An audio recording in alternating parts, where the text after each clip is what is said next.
नांदेड जिल्ह्यातील आणि शहरातील सर्व आपल्या पत्रकार बांधवांना सर्वप्रथम मी दर्पण दिनाच्या शुभेच्छा देतो. आपल्याला माहिती आहे की 1832 साली पहिल्यांदा बाळशास्त्री जांभेकर यांनी द बॉम्बे दर्पण या नावानं जे वृत्तपत्र सुरू केलं होतं आणि तिथून खऱ्या अर्थानं मराठी पत्रकारितेची मुहूर्तमेढ रोवली गेली. त्याचीच एक आठवण आपण आज करतो. आणि अवघ्या वयाच्या 20व्या वर्षी बाळशास्त्री जांभेकर यांनी तो एक अभिनव प्रयोग केला होता. आणि त्यानंतर मग आपण बघतो की जे स्वातंत्र्य लढ्यात किंवा सामाजिक उत्थानासाठी काम करणारे जे काही आपले महापुरुष होते त्या सगळ्यांनी मग कुठंतरी पत्रकारितेची मदत घेतली. त्या सगळ्यांचं कुठंतरी स्वतःचं असं एक वर्तमानपत्र होतं. आणि स्वातंत्र्योत्तर काळामध्ये विशेषतः आताच्या काळामध्ये वर्तमानपत्र असतील किंवा मग त्यानंतर डिजिटल इलेक्ट्रॉनिक मीडियाचा उदय झाला आणि आता आपण डिजिटल सोशल मीडियापर्यंत आलेलो आहे. तर अशा या सगळ्या प्रवासाचं खऱ्या अर्थानं म्हणजे तो शब्द पण एक योगायोग असा आहे की दर्पण आहे, म्हणजे एक प्रकारचा आरसा आपल्याला दिसत असतो. आणि पत्रकारितेला किंवा वर्तमानपत्र किंवा जी प्रसारमाध्यम आहे त्यांनासुद्धा आपण समाजाचा आरसा म्हणतो.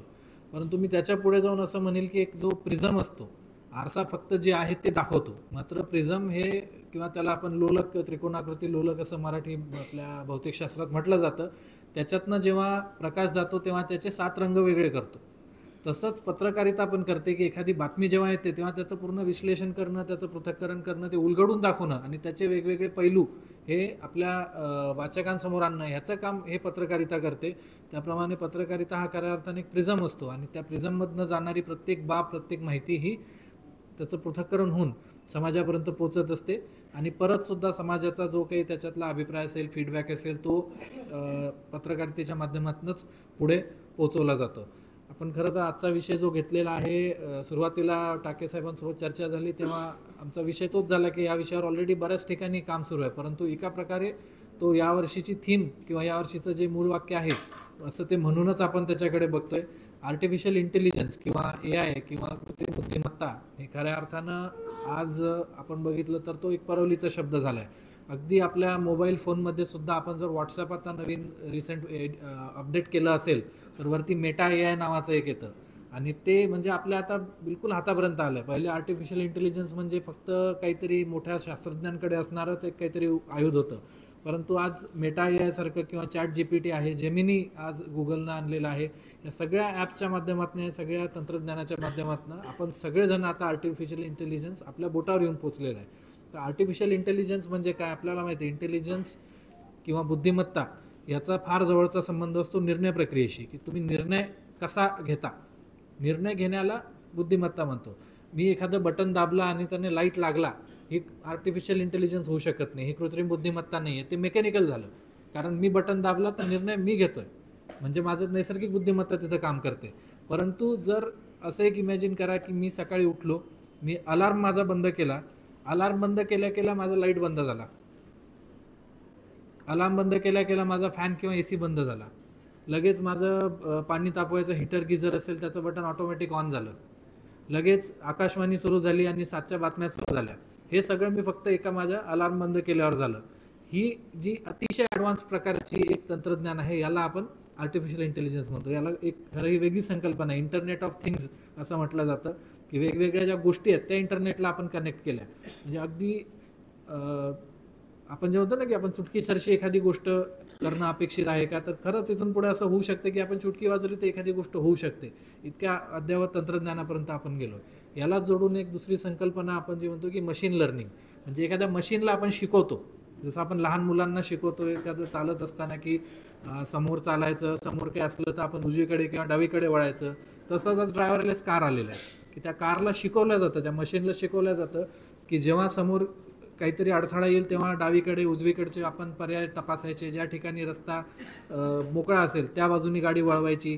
जो आपला मेंदू अचेतनपणे किंवा सबकॉन्शियसली करत असतो तीच ती मशीन करते. आपण हे मशीनला शिकवतो आणि अर्थात याच्यात जसं आपण शिकवणार तशी ती मशीन करणार. एक मागं एक उदाहरण आलं होतं की आपण बऱ्याचशा शासकीय योजनांमध्ये जेवण लाभार्थ्यांना देतो, तर त्या जेवणाच्या ताटाचे फोटो काढायचे आणि त्याच्यावरनं ठरवायचं जर त्या जेवणात अंड देणं अपेक्षित असेल तर ते मशीनला शिकवलं गेलं की अंड कसं असतं. आणि ती मशीन मग डिटेक्ट करायची त्या ताटात अंडा आहे का, असल्यास ते टिक मार्क घ्यायचा की ताटात अंड दिलेलं आहे. म्हणजे मानवी हस्तक्षेपाला बाजूला ठेवून एक आर्टिफिशियल इंटेलिजन्स किंवा मशीन लर्निंग अशा प्रकारचं यामध्ये वापर हा केला जातो. आणि दैनंदिन जीवनामध्ये आपण वेगवेगळे ॲप जर बघितलं तर ChatGPT हे फार परवलीचं झालेलं आहे. ते फ्री अवेलेबल आहे. अर्थात त्याचं पुढचं व्हर्जन जे आहे पेड, ते त्याच्यात खूप जास्त फीचर आहेत. परंतु अगोदर जे आपल्याला गुगल सर्च करून अनेक गोष्टी एकत्र कराव्या लागायच्या, आता रेडीमेड ते देतं आहे. म्हणजे मी जर म्हटलं की मला माहूरबद्दल एक निबंध लिहून दे, तर ChatGPT तुम्हाला माहूरबद्दल एक निबंध लिहून देईल. मी जर विचारलं की मला इथनं उदाहरणार्थ कलकत्त्याला जायचं आहे, कसं जायचं आहे, सगळ्या शॉर्टेस्ट रूट काय, तर ChatGPT मला सगळं सर्च करून सांगेल की तुम्ही इथनं या ठिकाणी जा, त्या ठिकाणची फ्लाईट पकडा, किंवा आहे त्या ठिकाणाहून तुम्हाला ही ट्रेन आहे, किंवा बाय रोड जायचं असेल तर कसं. हे एका तुमच्या टायपिंगवर किंवा ओरल कमांडवरती हे सगळं शक्य आहे.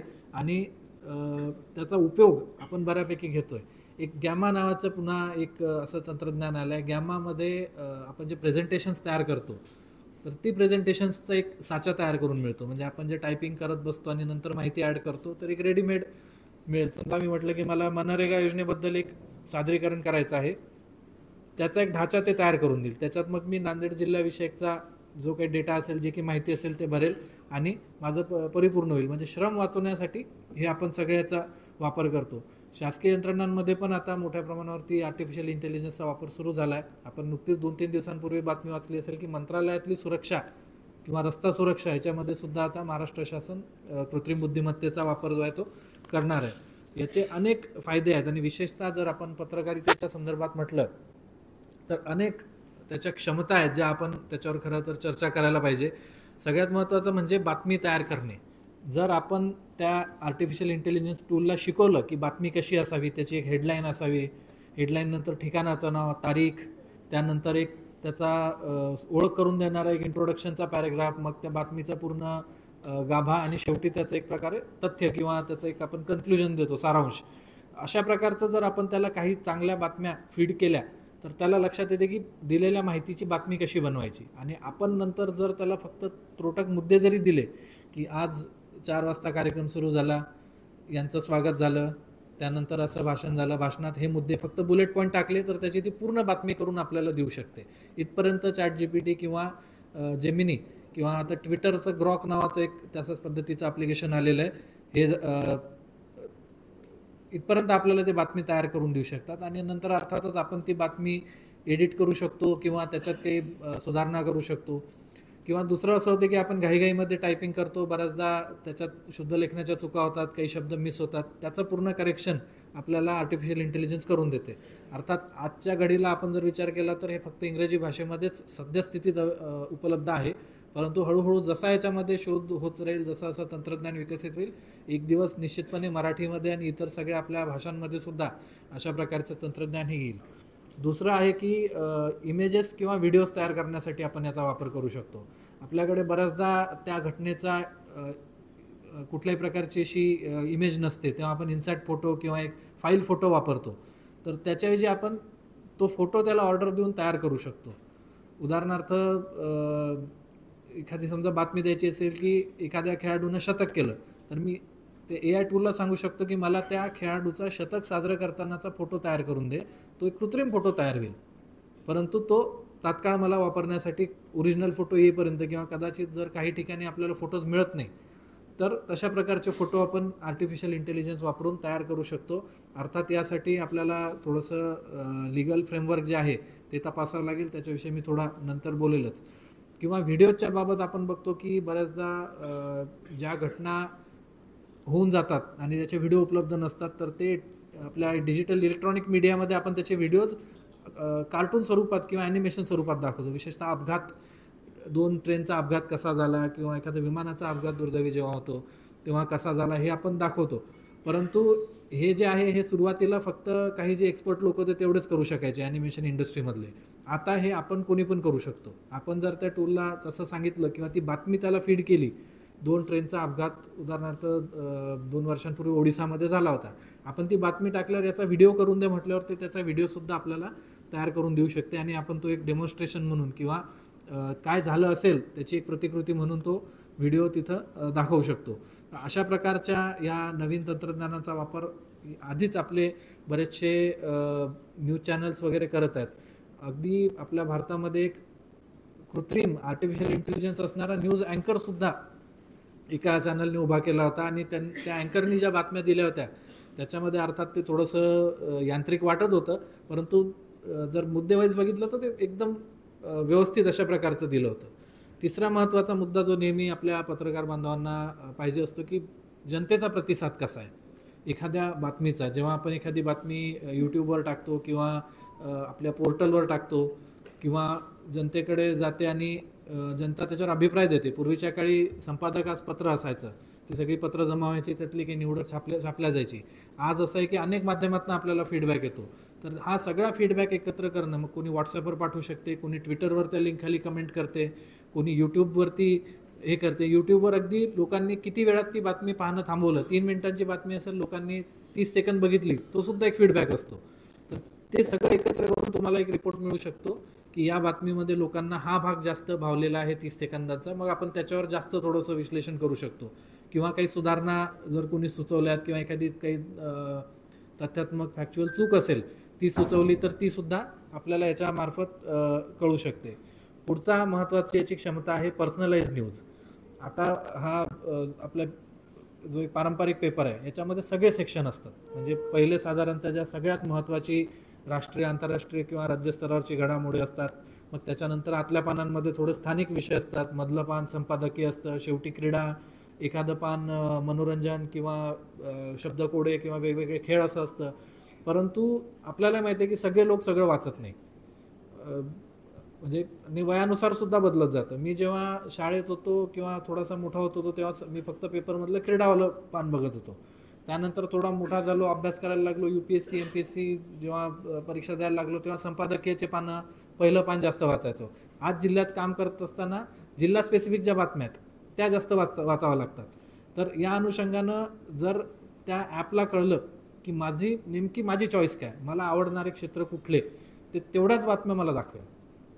आणि हे पण मशीन लर्निंग आहे. ट्विटर याचा खूप चांगला वापर करते. तुम्ही जर ट्विटरवरती क्रिकेटच्या काही ट्विट्स बघितल्या, त्याला लाईक केलं, त्याच्यावर जास्त सर्च केला, त्यानंतर तुम्ही महाराष्ट्रातल्या राजकारणाविषयीचे काही ट्विट्स बघितल्या, त्यानंतर समजा तुम्हाला एखादा तुमचा आवडता कलाकार असेल, आवडती अभिनेत्री असेल, तिचे ट्विट्स बघितले, तिचे काही चित्रपटांबद्दलची माहिती बघितली, इतर काही तुमच्या आवडीचे विषय असतील, एखादा नवीन तंत्रज्ञान त्याविषयी बघितलं, तर तुम्हाला ट्विटर वारंवार तेच दाखवते.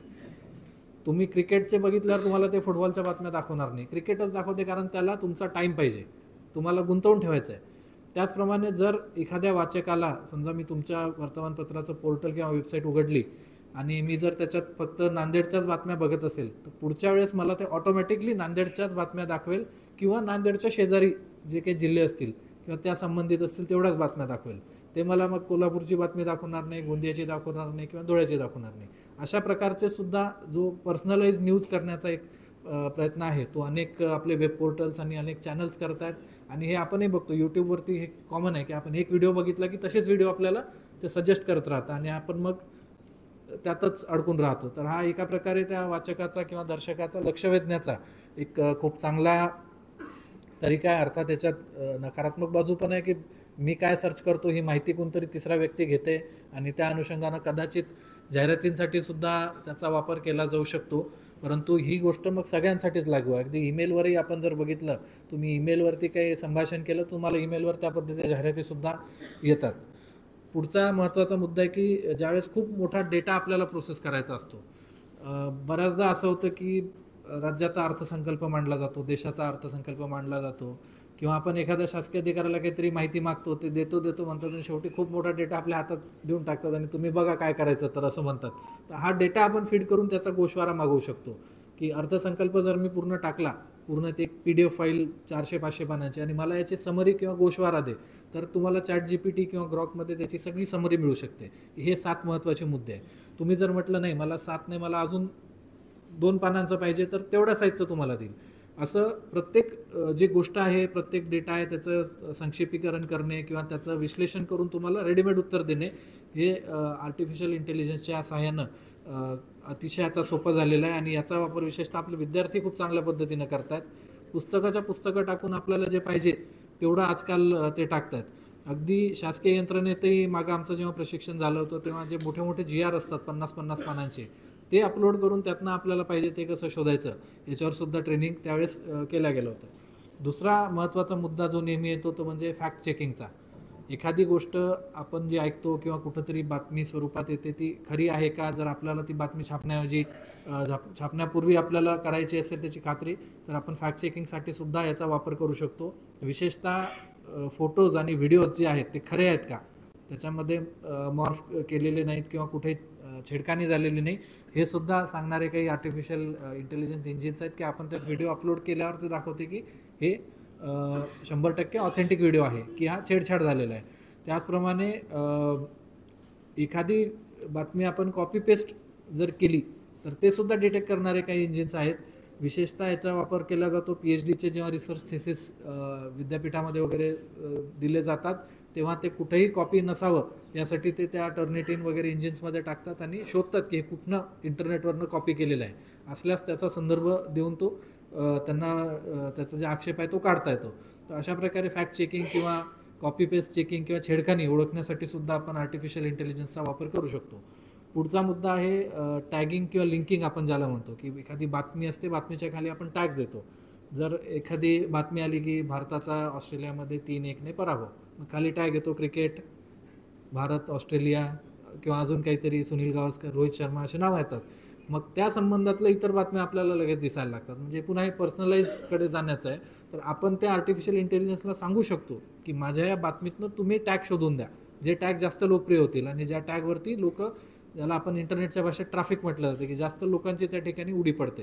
तर हा एक महत्त्वाचा त्याचा वापर. आणि इंटरॅक्टिव्ह जे असतं की एका बातमीत दुसरी बातमी, आपण एक बातमी जेव्हा वाचतो त्याच्यात कधी दुसऱ्या बातमीचा संदर्भ असतो, की निवडणुकीदरम्यान आपण बघतो की अमुक एक्स नेत्याने असं असं वक्तव्य केलं आणि त्याच्यावर दुसरा नेता कधीतरी प्रतिक्रिया देतो. तर त्या दुसऱ्याच नेत्याच्या बाबतीत लगेच आपण तिथं टॅग क्रिएट करू शकतो की याची ओरिजिनल बातमी ही होती आणि या बातमीवरची ही प्रतिक्रिया आहे. असं एक ती पूर्ण लॉजिकल चेन याच्यामध्ये डेव्हलप होते. अजून एक महत्त्वाचा याचा उपयोग आहे की जसं आता मी हे बोलत आहे आणि याचा फक्त एक ऑडिओ करायचा आणि त्याला एक ऑर्डर द्यायची, ह्याचं सगळं लेखीमध्ये ते तयार करेल. याला ट्रान्स्क्रिप्शन आपण ज्याला म्हणतो किंवा टेक्स्टिंग जे म्हणतो, त्याच्यासाठी सुद्धा खूप मोठ्या प्रमाणावर याचा वापर होतो. वेगवेगळी जी भाषणं असतात किंवा वेगवेगळ्या प्रकारचे व्याख्यानं असतात, लेक्चर्स असतात, त्याचं असं संक्षिप्तमध्ये टेक्स्ट तयार करण्यासाठी याचा वापर मोठ्या प्रमाणावर केला जातो. अशा प्रकारे हे आर्टिफिशियल इंटेलिजन्सचे अनेक फायदे आपल्याला इथून पुढे पत्रकारितेच्या क्षेत्रामध्ये वापरता येतात. याच्यामध्ये अर्थात आता सध्या आपण फार सुरुवातीच्या स्तरावर आहे. ChatGPT आपल्याला जरी उपलब्ध असलं तरी त्याचे मर्यादितच आपण वापर करू शकतो आणि अर्थात सध्या फक्त इंग्रजीत हे उपलब्ध असल्यामुळे थोडासा त्याच्या वापरावर मर्यादा पण आहेत. परंतु आगामी काळामध्ये निश्चितपणे खूप मोठ्या प्रमाणावरती कृत्रिम बुद्धिमत्तेवरच आपण सगळे काम करणार. आता याचे ज्या काही धोके आहेत किंवा याच्यापासून जे काही चुकीच्या गोष्टी होऊ शकतात त्यासुद्धा आपण थोडं बघणं आवश्यक आहे. सर्वप्रथम जसा फेक डेटा किंवा मॉर्फ डेटा ओळखण्यासाठी वापर होतो तसा तयार करण्यासाठी सुद्धा याचा वापर होऊ शकतो. आणि आपण डीप फेक हा शब्द एक ऐकला असेल. डीप फेकमध्ये अगदी असं वाटतं की खरोखर ती व्यक्तीच बोलत आहे का, आणि काहीतरी वेगळे शब्द त्या व्यक्तीच्या तोंडी टाकले जातात, काहीतरी हावभाव बदलले जातात. म्हणजे असा एक व्हिडिओ येईल की इथं दोघंजणं बसलेले शेजारी आणि ते एकामेकाला मारामारी करतात, जेव्हा की तसं झालेलं नसतं. अशा प्रकारचे पण व्हिडिओज जनरेट होऊ शकतात. फोटोजमध्ये असंच होऊ शकतं की दोन वेगवेगळ्या कालखंडातले फोटो एकत्र करून आर्टिफिशियल इंटेलिजन्सद्वारे आपण तसे तयार केले जाऊ शकतात. तर ह्याच्यापासून आपण सावध राहणं फार आवश्यक आहे. आणि या डेटामुळे कुठं काही चुकीची माहिती जाऊ नये किंवा चुकीची बातमी प्रसिद्ध होऊ नये हे आपण बघणं आवश्यक आहे. कुठलाही विवादग्रस्त फोटो आला किंवा विवादग्रस्त व्हिडिओ आल्यावरती हे आपण स्वतःला विचारणं फार महत्त्वाचं आहे की हा कुठं मॉर्फ नाही ना, किंवा हा कुठेही छेडखानी केलेला नाही का. त्याचप्रमाणे एखादी बातमी, एकच बाजूची बातमी जास्तीत जास्त लोकांपर्यंत पोहोचवण्यासाठी सुद्धा याचा वापर केला जाऊ शकतो. म्हणजे विशेषतः ज्या ठिकाणी स्पर्धात्मक क्षेत्र असतात, मग ते राजकारण असेल किंवा व्यवसाय असेल, यामध्ये असं होऊ शकतं की एकाच कंपनीच्या बातम्या जास्तीत जास्त लोकांपर्यंत चालल्यात, कारण त्या कंपनीनं मागून डेटा तशा प्रकारे थोडासा एक्स्ट्राचा ॲड केलेला आहे किंवा त्यांनी ते मशीनला त्या प्रकारचं शिकवलेलं आहे की मी सर्वात चांगला टूथपेस्ट कोणता म्हटला आणि मला एकच उत्तर मिळते, जेव्हा की माझी अपेक्षा आहे की मला सगळ्या टूथपेस्टचे गुणधर्म त्या AI टूलनं सांगावे परंतु जर त्याच्यात मागून डेटा चुकीचा भरला गेला तर ते एकच टूथपेस्टचं नाव मला सांगेल आणि त्याचा व्यावसायिक फायदा घेण्याचा कुठेतरी परिणाम होऊ शकतो. याच्यामध्ये पुन्हा याचाच जोडूनचा मुद्दा आहे की माहिती कोण भरतं ते सुद्धा महत्त्वाचं आहे. आज सगळे पाश्चात्य देशातले सायंटिस्ट जास्तीत जास्त माहिती भरतात, तर त्यातला आपल्याला जे भारताला अपेक्षित वस्तू तो कधी कधी येणार नाही. आपण जर त्याच्यात म्हटलं आज जगात सर्वात सहिष्णू किंवा सर्वात चांगली मूल्य घेऊन चालणारा देश कुठला, तर प्रत्येक देशवासियाला वाटतं की माझा देश चांगला आहे आणि ज्या देशातले लोक जास्त त्या मशीनमध्ये आपला डेटा देतील ती मशीन ते सांगेल. त्यामुळे अशा प्रकारचा पण याच्यामध्ये धोका आहे. पुढची महत्त्वाची गोष्ट म्हणजे याच्यासाठी सध्या कुठलंच वैधानिक असं किंवा लिगल विधिविषयक असं कुठलं फ्रेमवर्क नाही आहे. त्यामुळे मला वाटतं हे लवकरात लवकर आणणं हे काळाची गरज आहे. आर्टिफिशियल इंटेलिजन्स आणि पत्रकारिता आणि खरं तर आपल्या जीवनातल्या सगळ्या गोष्टींमध्ये आता जितक्या पद्धतीनं आणि जितक्या वेगानं वाढत आहे याच्यावरती एक कायदा किंवा कायद्यातली सुधारणा ही लवकरात लवकर येणं आवश्यक आहे. म्हणजे आपल्याला त्या परवानग्या मिळतील. उदाहरणार्थ मला जर AI जनरेटेड फोटो टाकायचा असेल तर त्याची परवानगी मी कोणाकडनं घ्यावी किंवा परवानगी घेण्याची आवश्यकता आहे का, असं काहीतरी नियमावली याच्यामध्ये येणं आवश्यक आहे. आणि अर्थात ती नियमावली सोपी असावी, सगळ्यांना वापरण्यास ती उपयुक्त असावी अशीच आपली सगळ्यांची त्यामध्ये इच्छा असेल. आणि शेवटचा मुद्दा म्हणजे या सगळ्या गोष्टीमध्ये जो मानवी अंश आहे तो कुठंतरी निघून जातो. ती बातमी स्टिरियोटाईप होते, त्याच्यामध्ये आपण जे लिहिताना आपली कल्पनाशक्ती वापरतो तिचा वापर होत नाही, किंवा बातमीचं सादरीकरण करताना इलेक्ट्रॉनिक मीडियामध्ये आपण ज्या पद्धतीनं तडफदारपणे ती बातमी मांडतो, कदाचित तो AI रोबोट तेवढा तडफदारपणे नाही, तो फक्त एक म्हणजे भारत हरला तरी त्याचा चेहरा तेच राहील, भारत जिंकला तरी त्याचा चेहरा तेच राहील, तर ती बातमी ऐकण्याची मजा येणार नाही. तर हा एक फार महत्त्वाचा आहे की त्याचं कुठंतरी मानवीय दृष्टिकोन जो आहे तो कमी होतो. त्याचप्रमाणे बातमी लिहिताना ज्या कधी कधी लेखकाच्या किंवा संपादकांच्या ज्या भावना त्यात उतरतात त्या कुठंतरी मग कमी व्हायला लागतील आणि एक स्टिरियोटाईप ठोकळा असा तयार होईल. अर्थात याला एक इलाज आहेच की जे काही रेडीमेड मटेरियल मिळतं त्याला आपण थोडंसं जर त्यात मानवीय भावना टाकली तर ते अजून जास्त प्रेक्षकांना किंवा दर्शकांना आणि वाचकांना ते चांगल्या पद्धतीनं जातं. तर या सगळ्या गोष्टींमध्ये मला वाटतं की आता काळानुरूप आपण बदलण्याची गरज आलेली आहे. असं आपण म्हणू शकत नाही की आम्हाला या गोष्टीपासनं दूर ठेवा किंवा आम्हाला ही गोष्ट वापरायची नाही. आपल्या जाणते अजाणतेपणीसुद्धा आर्टिफिशियल इंटेलिजन्स टूल आपण वापरतो आहे आणि अगदी लहान लहान मुलं आता असा फोन घेऊन त्याच्यावर गाणे सर्च करणं वगैरे हे सगळे सुरू करतात. आणि जसा ते लहान मुलांचा गाण्याचा प्रेफरन्स त्या मशीनला कळायला लागतो तसं तुम्हाला ॲल्गोरिदममध्ये तेच गाणे दिसायला लागतात. म्हणजे अगदी लहान बोबडं बोलणाऱ्या मुलांसोबतपर्यंतसुद्धा आता आर्टिफिशियल इंटेलिजन्स हे पोचलेलं आहे. वैद्यकीय क्षेत्र असेल किंवा पोलिसिंग असेल यामध्ये सुद्धा खूप मोठ्या प्रमाणावर त्याचा वापर होतो आहे आणि ही काळाची आता एका अर्थानं गरज बनलेली आहे. त्यामुळे आपल्याला त्याच्या वाचून तरणोपाय नाही, आपण त्या सगळ्यांनी त्या टेक्नॉलॉजीज थोड्या शिकून घेतल्या पाहिजे. मी नावं जी सांगितली ChatGPT, त्यानंतर ग्रोक, मेटा तर आपल्या व्हॉट्सअपमध्येच आहे, जेमिनी आहे, जेमिनी ज्यांच्याकडे अँड्रॉइड फोन असेल त्यांच्याकडे जेमिनी असेल. याच्यावर थोडासा आपण काही प्रयोग करून बघा, त्याला काही प्रश्न विचारा, काय माहिती आहे ते बघा आणि आपल्याला त्यातनं खूप नवीन नवीन शिकण्यासारखं येतं. प्रत्येक जी गोष्ट येते खरं तर ती मागच्या गोष्टीला पूर्णतः काही रिप्लेस करत नाही किंवा पूर्ण त्याची जागा घेत नाही. त्याच्यामुळे पारंपरिक जी आपली माध्यमं आहेत तीसुद्धा चालूच राहतील. उलट आपण हे बघायला पाहिजे की या पारंपरिक पद्धतींना आर्टिफिशियल इंटेलिजन्सची जोड देऊन आपण अजून प्रभावी कसं करू शकतो, जेणेकरून आपल्याला त्याचा चांगला वापर अजून करता येईल आणि लोकांपर्यंत पोचता येईल. कारण नेहमी असं म्हटलं जातं की हे सगळे AI वगैरे आल्यावरती नोकऱ्या कमी होतील आणि काम करणाऱ्या मनुष्याची आवश्यकता राहणार नाही. परंतु त्याच्यावर तोडगा आहेच आहे की मग आपल्याला त्या तंत्रज्ञानावरती जर प्रभुत्व मिळवता आलं तर नोकरी ती जाणार नाही, उलट त्या नोकरीचं स्वरूप अधिक कुशल आणि अधिक चांगल्या प्रकारचं बनेल. त्यामुळे आगामी काळामध्ये आपल्या सगळ्यांना हे शिकणं आवश्यक आहे. आपल्या शासकीय ITI असतील किंवा विद्यापीठ असतील, कॉलेजेस असतील, इथंसुद्धा आता AIचे कोर्सेस सुरू झालेले आहेत. त्याचप्रमाणे काही दिवसात कदाचित असे खाजगी कोर्सेससुद्धा सुरू होतील. जसे ड्रायव्हिंग स्कूल असतात तशा काही AI स्कूलसुद्धा येतील, तिथे तुम्हाला AI शिकवतील. तर आपण स्वतः किंवा कोणाच्या तरी माध्यमातून निश्चितपणे ही सगळी टूल्स जी आहेत ही बघावीत, त्यांचं चांगल्या प्रकारे ज्ञान घ्यावं.